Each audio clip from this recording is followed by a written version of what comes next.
friends, welcome back to the Collective Conversations. One of the things I get to do that I love here on this show is introduce you to new friends. And I've got a new friend, Sam McCabe, singer, songwriter, worship pastor out of Texas, that I get to sit down with today and talk about his life, his music, and how God helped him through a season of hurt, and how hurt can kind of shape some good things. So I think you're going to love this conversation. Sam's got some music out. We talk about an upcoming album that's not out yet, a live worship album. But the Altar Fire EP, man, get on that album, listen to it. It's got some great tracks. Sam's got some interesting sort of commentary on things happening in the church through the music he wrote. I think you're going to love it. So track with him. So without further ado, here is our conversation with Sam McCabe.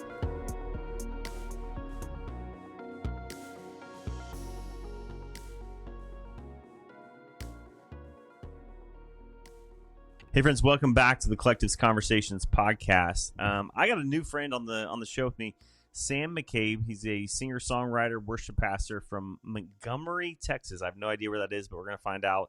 He's the worship pastor at Restoration Church. He co-leads there with his wife, Samantha. Sam and Sam, we'll get into that confusing conversation in a little bit.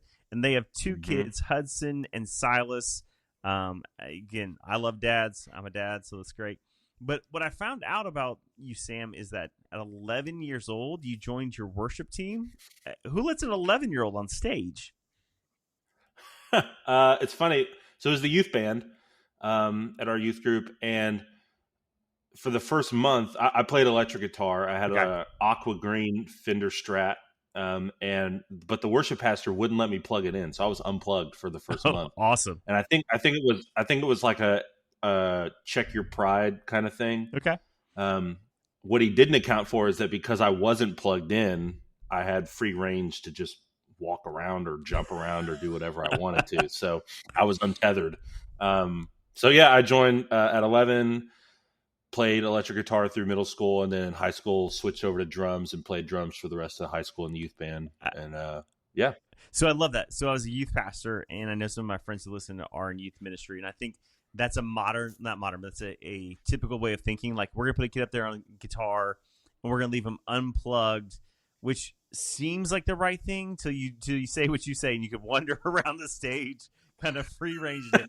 Maybe the answer to this, to my youth pastor friends, is plug the kid in and mute him from the back. Like, that might be what we need to do. Yeah.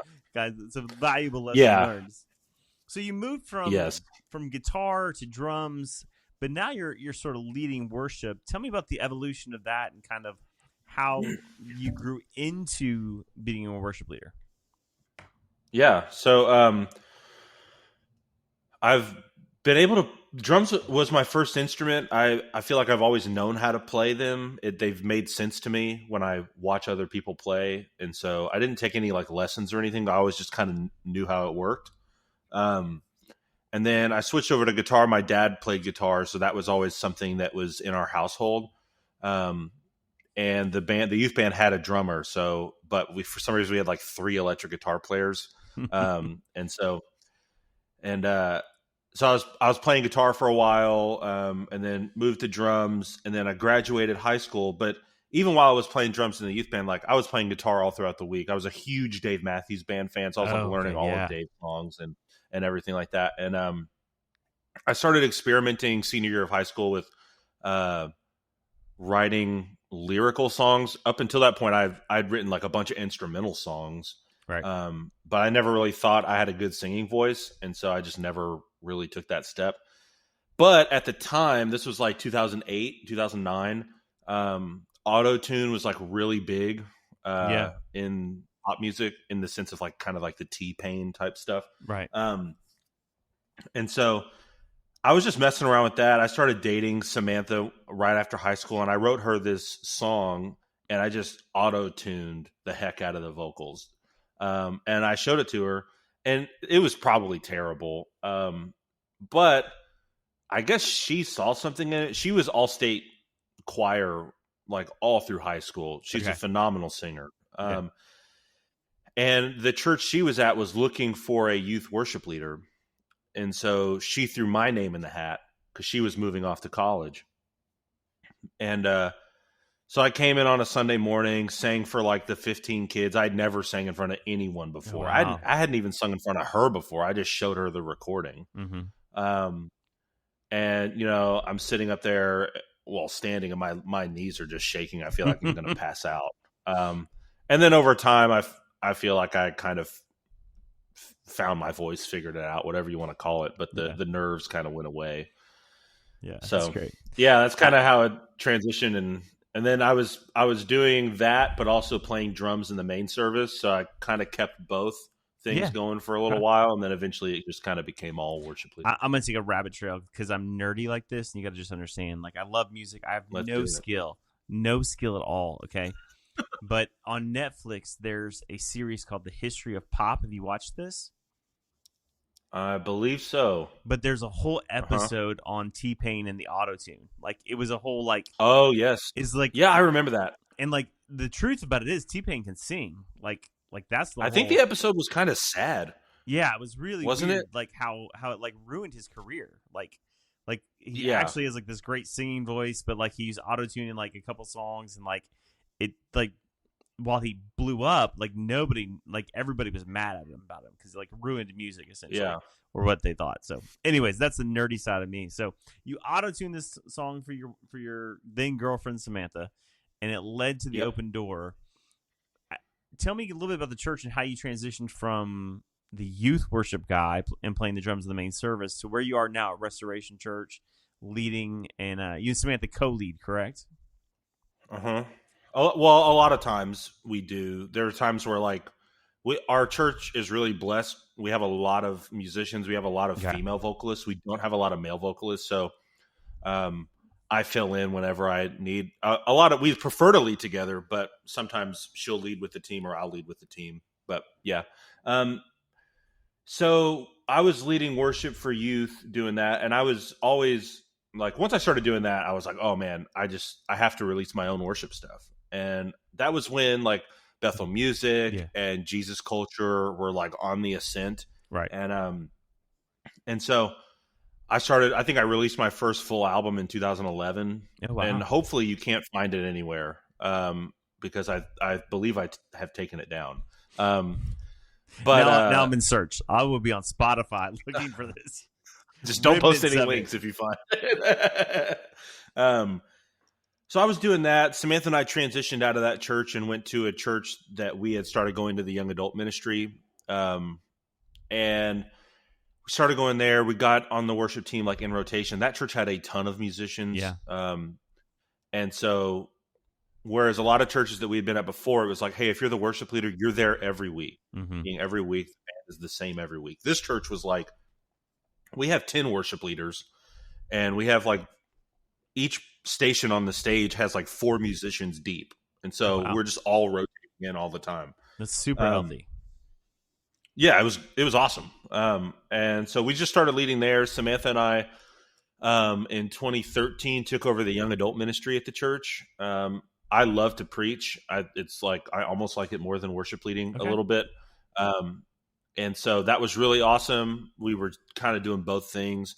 We transitioned out of that church in 2015 because we were asked to be a part of a church planting team that was going to plant a church in Tel Aviv, Israel. Oh, wow. And yeah, so we were on our way doing all that stuff. And then the mission organization that was sending us kind of fell apart. And so we didn't end up going. Well, we went for like a month to like just kind of scope it out, spy out the land, if you will. Yeah, come on. Joshua and the spies, let's go.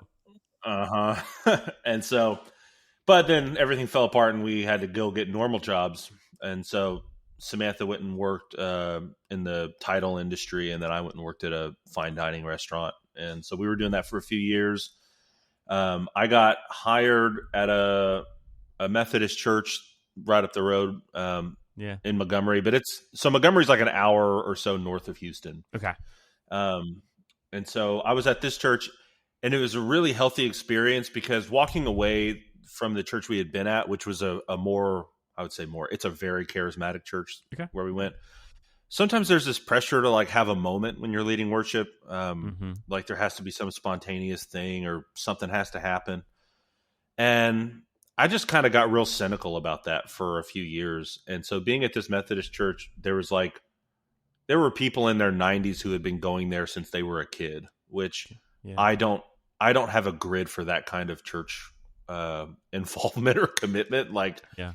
everyone I know is like at their church for like 7 or 8 years and then they move on to somewhere else, you know? So, but at this church, it was mostly over 50 in terms of age demographic, and there was no pressure at all. It was like, hey, just get up, sing songs, lead the congregation, and then get off stage. And so that was actually a really healing place. So let me just interject the question. Did you grow up charismatic Pentecostal? No, I grew up Southern Baptist. Okay. I've been all over the map. So, yeah. Okay. So you grew up Southern Baptist, was at a charismatic church, and then moved on to a Methodist church, which would have had a little more like what we would. Well, it's all liturgy, but they would have been more liturgical in structure. Yeah. And formal. Pastors are wearing robes, kind of thing. So I want to talk briefly. You kind of really jumped over something I think is important. So there was the in-between time. You guys were headed to Tel Aviv. Tel Aviv didn't work out, which is just a crazy idea to go plant a church in Tel Aviv to begin with. And then you went and got what's called normal jobs.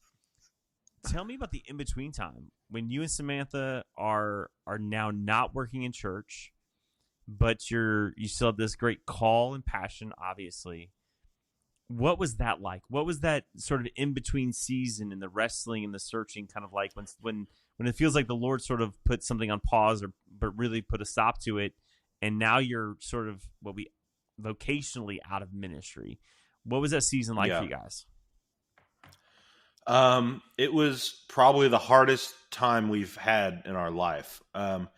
And so going from a charismatic church where like the perception is that God is always speaking. He's always, people are always prophesying over one another. You kind of always have your sail up to see which way the wind is blowing kind of thing. Yeah. And so for us, it was really disorienting because we thought God had called us to do this thing, and now this thing didn't work out. So it's like, okay, did we hear God?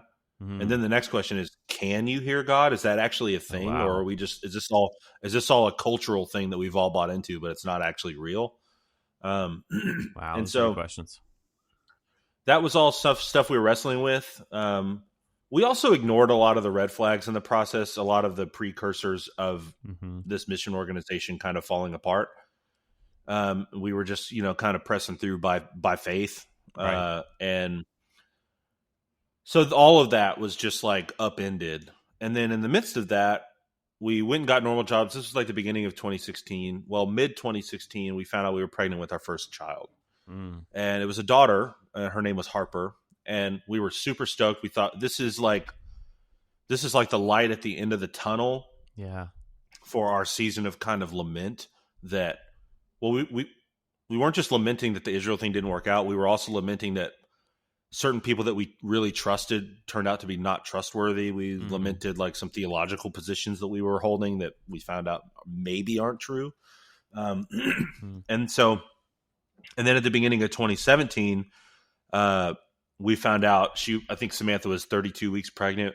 We found out that Harper didn't have a heartbeat in the womb. She had passed away I think the day before. And then the next day Samantha was like, hey, I haven't felt her move. And so she went to the hospital and they found out there was no heartbeat. So we had to go into the maternity ward and like give birth like it was a normal birth, but it wasn't. Gosh. And so the thing that we thought was like the light at the end of the tunnel ended up being something that was like the worst thing that's ever happened to us. And that few year period was pretty dark. It was really, really difficult. How do you watch it? And in ways we're still kind of processing that. I don't know that you ever, I think the Lord heals you, but I don't know that you're ever really come back from something like that. That the heartbreak that is extreme. So then how do we? It's like it's you carry it with you. Like you're. It's not that you. Like what you said. God heals you, but you're never the same. I imagine. You can't go back to how you were, and so, yeah. Man, I didn't know that part of the story. That's incredible. How did you guys eventually get through that season of darkness into where you are now? It seems like you're both kind of leading and writing songs, and there's good things coming in down the pipeline for you. Tell me how we got through that, because I know we have friends listening who are maybe not facing the same darkness, Sam, but they are in a season of darkness. I've walked through seasons of darkness myself, seasons of being outside of vocational ministry and in what we call normal jobs for people who are in ministry. Um, what did the Lord do? What did you learn about the Lord, or what got you through to where you're still hanging on to Jesus? Because I know I got friends who go through darkness, and like I know we say hold on to hope and Christ is going to get you through, but sometimes that gets really hard. How did you guys hang on and get through that? Um, well, as cliche as it sounds, I mean, it's really only by the grace of God, I guess. You know, trying to think about what life was like at that time. I processed a lot of my pain through music. So Samantha and I released an EP called Through the Night, which came out in December of 2017. And all of those songs have to do with kind of our processing of our daughter passing away. And there's a song on there called From the Start. And it's just based out of Psalm 139. And I actually wrote that song the morning that Harper passed away, but before we found out. I was on my way to work, and I was sitting down in her nursery, and I just started playing this guitar riff that's at the top of the song if you listen to it. And I just started singing the song, but I had to go to work, so I kind of did a quick voice memo of it, and then was like, okay, I'll work on this when I get back. And as I'm pulling out of the driveway, I hear this thing on the inside of me that's like, the next time you come home, everything will be different. And I was like, my initial thought was, man, I hope my house doesn't burn down. Like, I didn't know what to think. And so then later that day we found out she had passed away, and I just kind of shelved that song for a while until we started realizing, like, I think we need to process this through music. And so I pulled that back out, and I finished it like kind of in as homage to her, as an homage. And I wrote this other song called Sunshine, which I consider to be the first good song I've ever written. And so in a way it's like the gift that pain gives you sometimes, is it kind of pushes you further into who you are. Like I know for me, a lot of the songs that I'd written previously were like me doing an imitation of something that I liked, whether that be, like I was saying earlier, Jesus Culture or Bethel, or more rock and roll things that I like. But I would always write songs that were different, but then I would be like, nah, that's weird.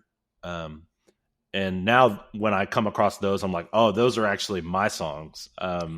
Really lyrical, saying words that you wouldn't typically hear in a song, that kind of stuff. So do the hardship, just real quick, Sam, do you think the hardship help you find your authentic voice in that? Is there something about that season of darkness that you really sort of, you found who you were? It kind of stripped away all the pretentiousness. Okay. And it's like, I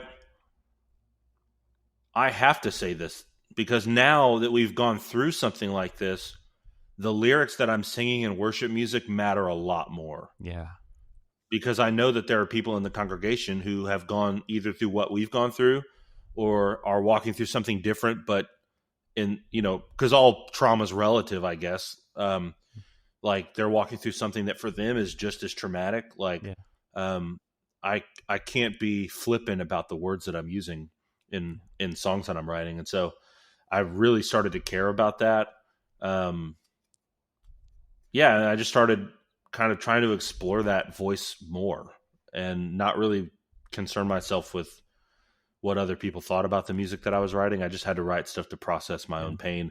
And in addition to that, I would say that reading Viktor Frankl's book, Man's Search for Meaning, was really impactful. For those who haven't read the book, it's pretty much his journal as he's in a concentration camp. And he's talking about guys in the camps who just can't bear the reality of their situation, and so they will just purposely run into the electric fence to just end it. And he talks about because he's a psychiatrist. He's like talking to these guys in the camps, and he's like,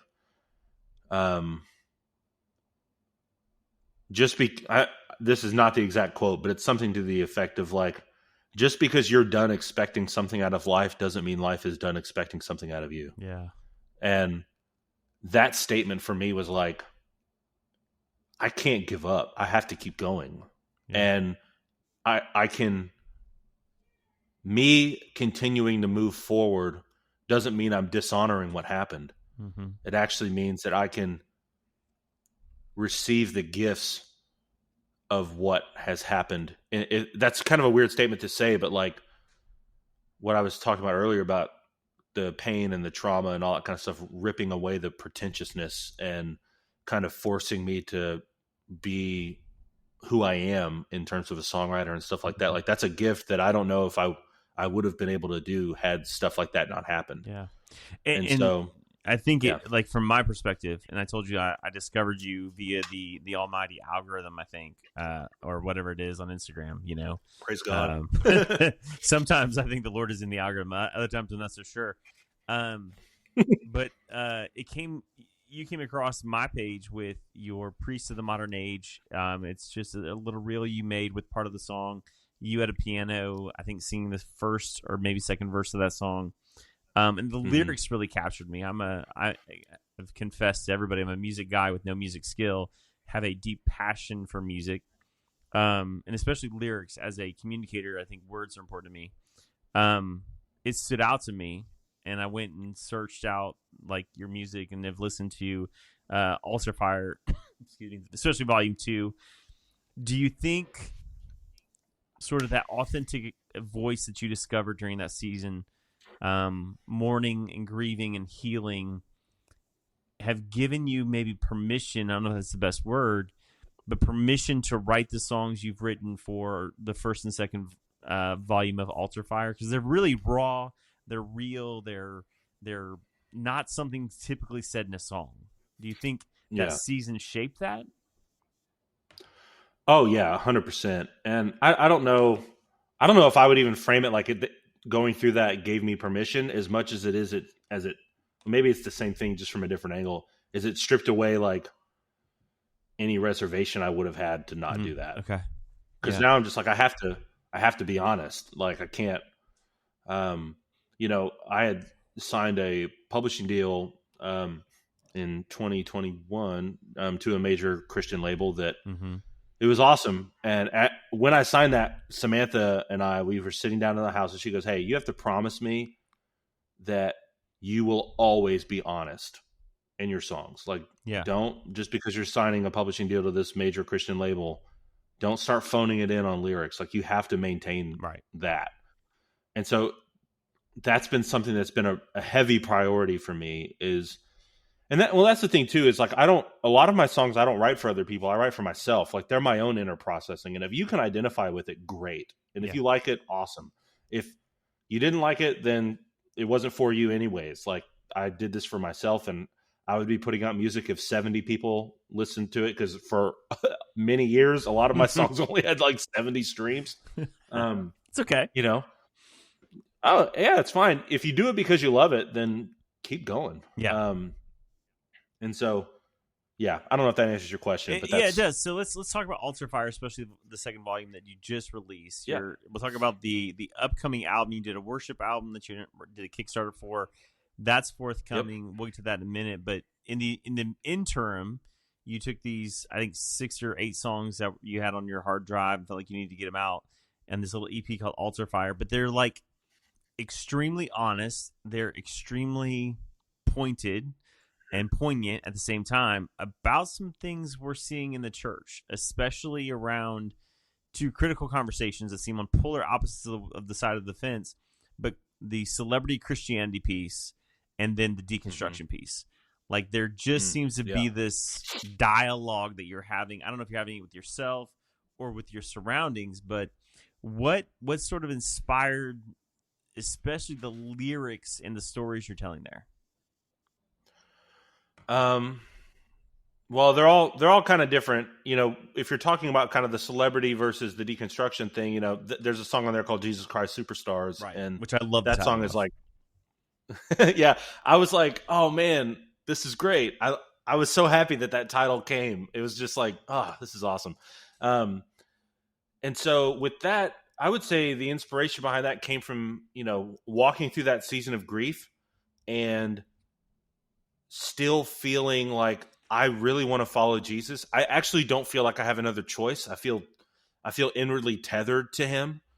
Um, but a lot of what I see is, if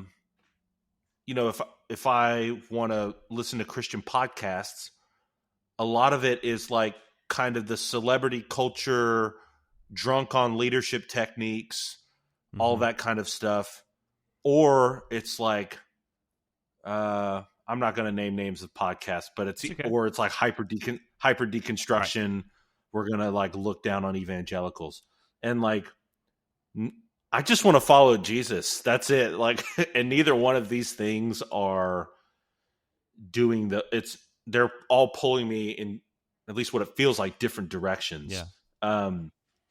And so I wrote that song because I'm kind of like, hey, and you can apply that too to like, especially this year being an election year with the political climate. Like, it's like, man, I just want to follow Jesus. I just want to be close to him and in his presence, and all the other stuff is like, I think one of the things that brought my wife and I kind of back around, like you were saying earlier, to kind of being in a more healthy place was realizing that our grief and our trauma had made us into really cynical people.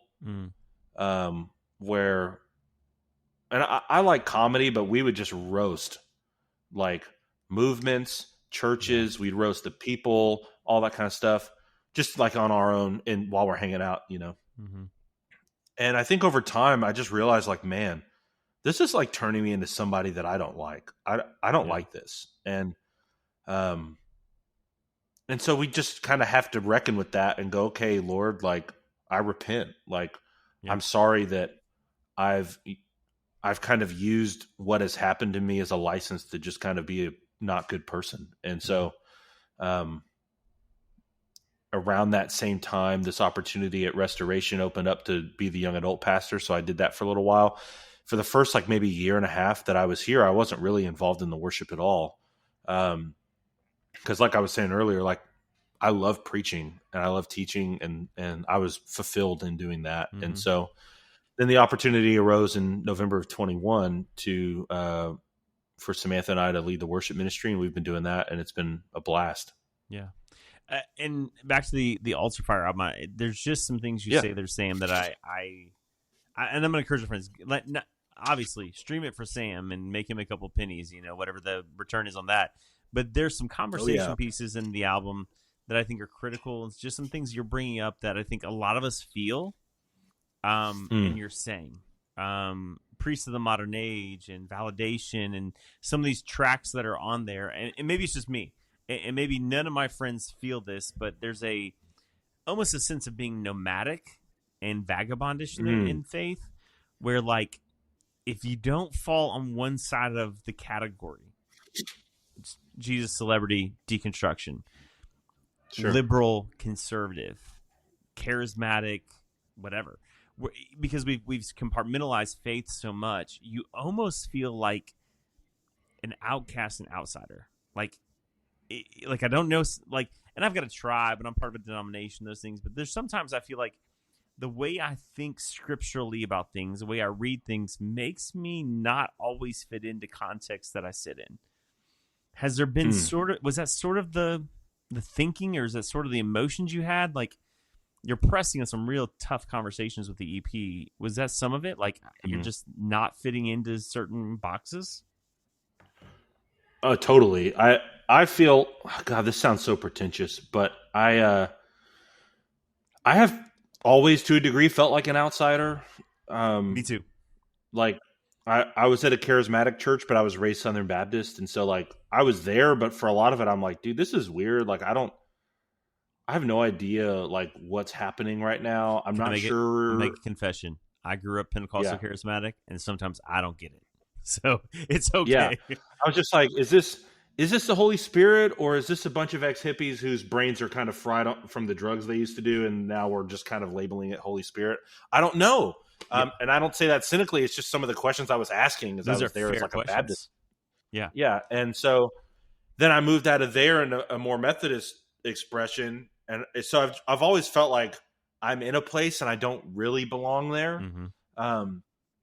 And so a lot of those songs, first of all, I'd like to say that because some people have commented on that Priest of the Modern Age video that relative to anything else I've ever done went fairly viral. And talking about me calling out stuff in the church and encouraging me in that. And I'm like, hey, like, I'm actually just calling out stuff in me. Like all of the Altar Fire record, Validation, Insecurity, they're all songs about me, about my own stuff. And if you can identify with that, again, awesome. And if you can see that in spades in a lot of the church world, then yeah, maybe we're onto something. But a lot of that stuff is just me trying to process my own inner world. Like Priest of the Modern Age is a little finger pointy, but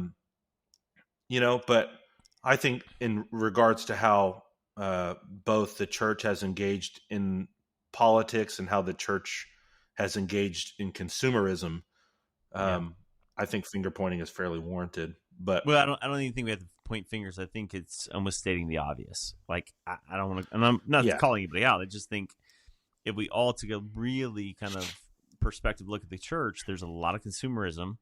Like just open your Instagram. Somebody's going to sell you an e-course on something, right? Like somebody's going to sell you a book. Somebody's going to sell you whatever. I mean, unfortunately, not unfortunately, this is what I do. I podcast as part of my ministry, but like we're always selling, it feels like. And I just wonder how many. That's why people leave churches, because they're not being fed.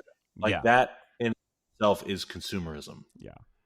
And it's everywhere. I would be afraid of some of the tables that Jesus would turn if he showed up. And so I hope it's not my table. So, like, Jesus, I hope he doesn't show up at my church. please like my merch, Jesus, and don't turn it over, right? Like, or whatever. Yeah.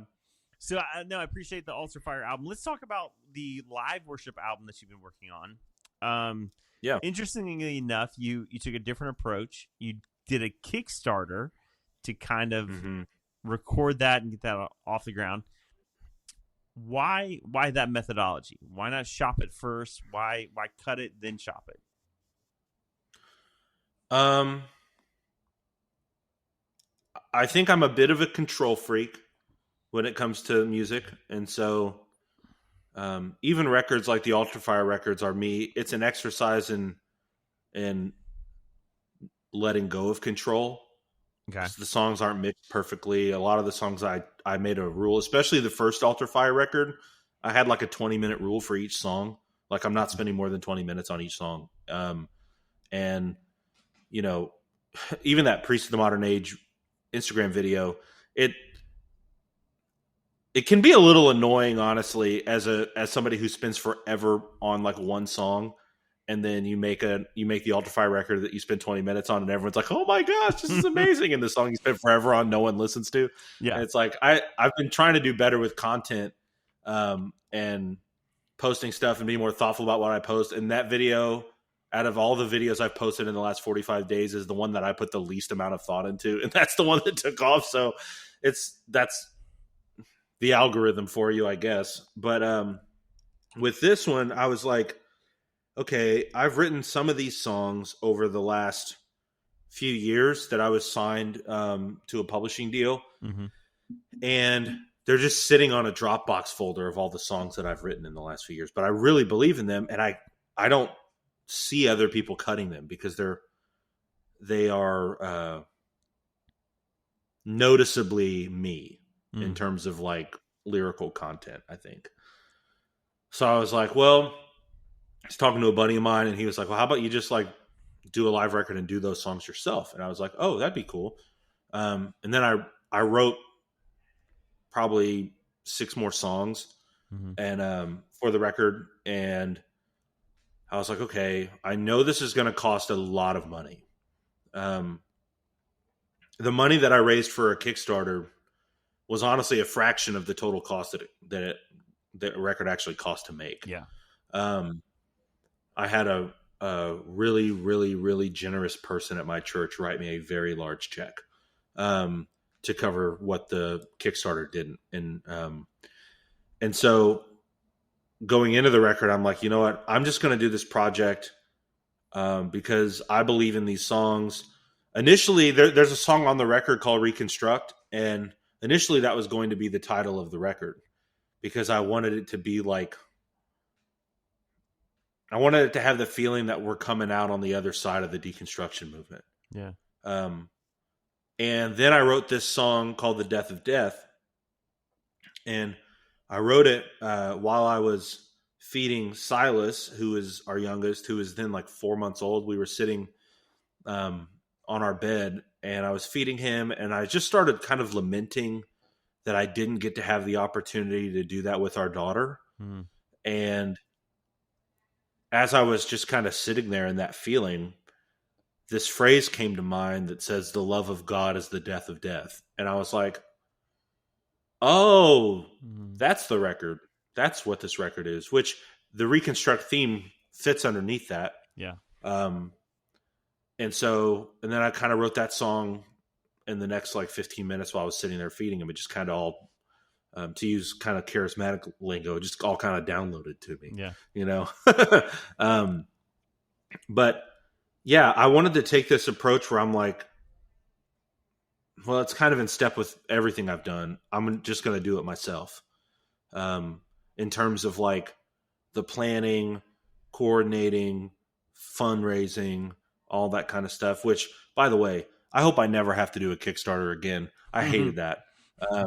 Because just having on that like salesman hat for 30 days is against my natural disposition. I understand. But yeah. So my goal was to just make the best record I could. I wanted to be the final creative voice. I didn't want any labels or anyone telling me like, oh, this will never be that, or this will never, people won't listen to this. I just wanted to make a record that sounded like a rock and roll band made a worship record. And, I wanted it to be awesome. And so I wanted total control. Yeah. And now that we're getting mixes back, it is awesome. And labels are interested. So good. And you had some help on it. So you had some well-known friends join you. Leland Mooring's one of them. And a couple other people have joined you on the record. What was it like to kind of have that collaboration with some friends? You say you're a control freak, and I see that, but you also invited some other people to have lend their voice to it. Why did those friends jump on the record with you think, Sam? Well, I think because they're friends. Like Leland's from Houston, I'm from Houston. We had been writing together for a little while. We released a song together at the beginning of last year called Jesus Loves the World. It was such a great vibe. Like him and I, he's a big inspiration for me because a lot of the songs he writes are like way more creative than most worship songs. Yeah. And his City of God record gave permission to a lot of people like me to make a worship album that is not corporate. Like it's still worship.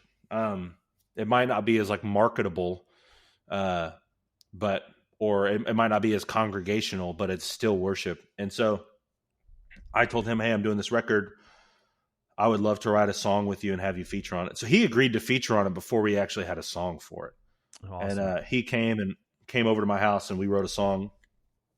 And it's about kind of walking through trauma and grief. And it's really awesome. And then, Andy Squires is on the record, and Andy has been one of my closest friends since 2016, early 2016. Mm-hmm. If anyone listening hasn't heard of Andy Squires, like you have to go on Spotify and listen to all of his music right now. His music is like I think if you listen to his music, you'll see that my music is very inspired by what he's doing. And there was a song that I had for the record that was really kind of like the guy who I have producing it, Chris Davenport, was like, we should have this song sound like U2's Number 40. Oh, I And love that song. One of my all-time favorites. yeah, and so we did that, and I was like, man, it'd be cool. Like, this song kind of has that Andy Squires vibe. I should ask him if he wants to sing on it. And he was like, yes, I would love to. And then with Pat, whenever I released this song in late 2020 called I Want to Serve God, that I just released that independently. I had no connections in the music world. I just released it. And then it kind of went viral on Instagram, opened up a ton of doors for me. And a bunch of people were sharing that who were like pretty big Christian artists, Pat Barrett being one of them. And we had a conversation late 2020, and he was like, hey, dude, I think you should go to Nashville. I think you should really invest in what you're doing.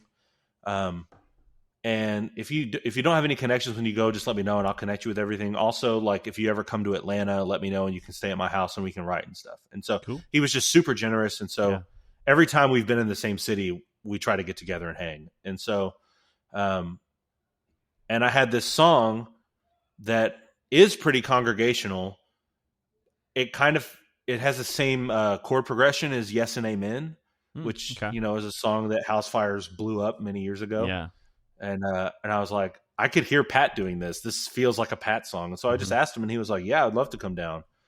So it was all relational. And it was really humbling too, because for Leland, like, I remember watching him when I was a senior in high school, like 3 or 4 times at different events during the summer, and just being like, wow, like, this guy's like insane. He's incredible. And to think that, like, oh, hey, 15 years or so from now, you guys are going to be releasing music together. Like, that would have blown my mind. And so, it's a huge honor to have these people apart who have been voices in my life in different seasons. I love Kingdom collaboration. I think we're seeing more of it in millennials and in Gen in Gen Z especially. Like, they are like the collaboration generation, which I think is so wise. I think my generation, older generations, have been more competitive. Like, I'm gonna keep my thing. And I think we win culture, like in the kingdom, when we learn the art of collaboration. When we can kind of, I'm gonna bring my best and you bring your best, and our best together multiplies and brings something better. So I love that. So Death to Death is the name of the album. We got a time frame on that yet, Sam? When can we expect it? I don't know. I wish I could answer that question. And I'm not trying to be like those, actors who do Marvel movies that like keep everything hush hush. Like, I genuinely don't know. I hope, if it were up to me, I would have released the record a few weeks ago. We're actually finishing the record next week. We're doing a kind of a stream session with me, Chris Davenport, who's producing, and Jack Nellis, who's mixing the record. We're going to kind of sit down virtually and listen to the record and get final mixes and all that stuff. So it'll be done hopefully next week. But I don't know. I mean, if it were up to me, I would love to release it, at least a few singles from the record the first half of the year. But right now I'm talking to a label that I really hope it works out. Lord willing, we'll see. I want God's, I've done too many things in my own maneuvering to know that, like, God's will is better than my own. So Lord willing, if it works out, that would be awesome. But when you're working with major labels, conversations like that just take it has longer. To be painful as a creative. Like, I'm creative in some things, writing and other areas. Like, you want to get your art out as quickly as possible sometimes. I imagine that process, it's definitely an exercise in patience. Yeah, it's tough.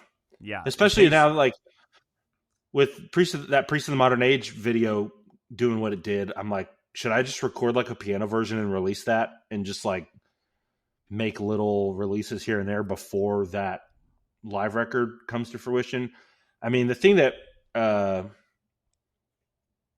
don't like is I don't want to be sitting on this worship record so long that I'm not excited about it anymore. Yeah, makes sense. And that people forget about it. But, it is what it is. I think God's opened up a lot of doors. Yeah, and hopefully the release of it is a kingdom timing thing. Sometimes, what I think about songs, and again, I'm not a musician. I've well documented that, but I think sometimes there's songs that are kingdom timing songs, And like Yeah. when they hit and when they release is anthemic to the whole kingdom, not just a local church. Now I think there's songs for a local church, like that's your house is singing that song because that means something to them. And I think there's other songs. And we are singing some songs off the record already. Yeah, at my church. I think sometimes there's a song that, like Waymaker, was a kingdom song. Like it hit, and like not just because it's a great song, but like I think there was something about it that the kingdom needed to sing. And so my prayer for you, Sam, is maybe some of these tracks are kingdom tracks, and the timing of them becomes something we all need to sing. We all need to participate in, and I'll do my best here at our little podcast to make sure when Death to Death comes out, or Death of Death comes out, we get the word out to listen and sing these songs. So we're excited for you. Yeah, and same thing with the Altar Fire record. Like I think I've been sitting on some of those songs, like Servant Son. Yeah, I've been sitting on, as it was on the record, I've been sitting on that for 2 years. Wow. And Priest of the Modern Age, I've been sitting on that for about a year, maybe. Cool. Before it released. And so a few of those songs have been a few years in the making. And so, I think I just shelved those songs because I wasn't so it was easier to be patient with it because I didn't really care about it very much. Mm-hmm. Whereas with this record, so much work has gone into it. So many people are involved that I'm like, I feel the pressure more so than I felt for the other ones. But if I can learn anything from it, it's that, okay, I released Altar Fire a few months back with songs that I've been sitting on for a few years, and they're still speaking to people. So, this record will probably be the same. Yeah, Altar Fire too. I mean, I've streamed it several times, and again, like I said, you're saying some things I think a lot of us feel. If a lot of us is just me, then I feel it. Like I'll take ownership there. But it's and so I'm really looking forward to what comes of Death. The Death of Death album, and hopefully they come soon and we get some singles out. And I appreciate your vulnerability to share the story of Harper, man. I didn't know that coming into this conversation, and thanks for going there with us and sharing that hurt and what the God has done through that. I have one final question. We'll wrap up the episode since our show is called The Collective's Conversations. Who is one person, historical, present, fictional, or in real life, that you would want to sit down and have a conversation with?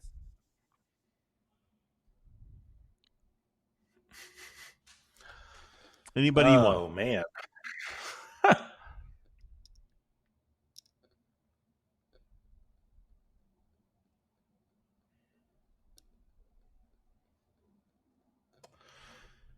I mean, I like Jesus. That would be great. Honestly, like right now, we have he'll be 5 next week. We have a 5-year-old and a 1.5-year-old at the house. So honestly, the person I want to have a quiet dinner and conversation with is my wife. I understand that. So if your church is listening, anybody in your church is listening, they need to take up the mantle and do some babysitting for you guys and get you that night out. Oh, yeah. That would be awesome. Man, babysitting's expensive nowadays, and they've adjusted for inflation. Oh, my goodness. Mine are past that age. I'm learning that dog sitting is expensive now. My kids are kind of on the backside of teenage years or young adult years. But they charge a lot to even watch my dog. So, I mean, and he's pretty low-key. So, anyway, Sam, I appreciate your time. Again, your vulnerability in the show was great. Thank you for sharing the stories. We look forward to the new album. In the meantime, go listen to the Altar Fire albums. The collab with Sons the Band, that song has just been on repeat for me as well. And just praying for you and Samantha and all that's happening there in Montgomery, Texas. Thanks for coming on the show. And as I always say here, you've got a seat at the table. Yeah, thank you so much. Hey, friends. Thank you for joining us on another incredible episode of the Collective's Conversations podcast. If you enjoyed today's discussion and want to stay connected to the Collective's Conversation, make sure to follow us on your preferred podcast platform. If something in the show really spoke to you, tag me on Instagram at Jeff_Pitts_. It would mean so much if you take a moment to rate and review the podcast. It goes a long way into shaping the future of our episodes and reaching a broader audience. We'll see you next week at the table for another great conversation. And be sure to check our follow-up episode titled Things I Learned every Tuesday following that week's episode. And remember, you have a seat at the table.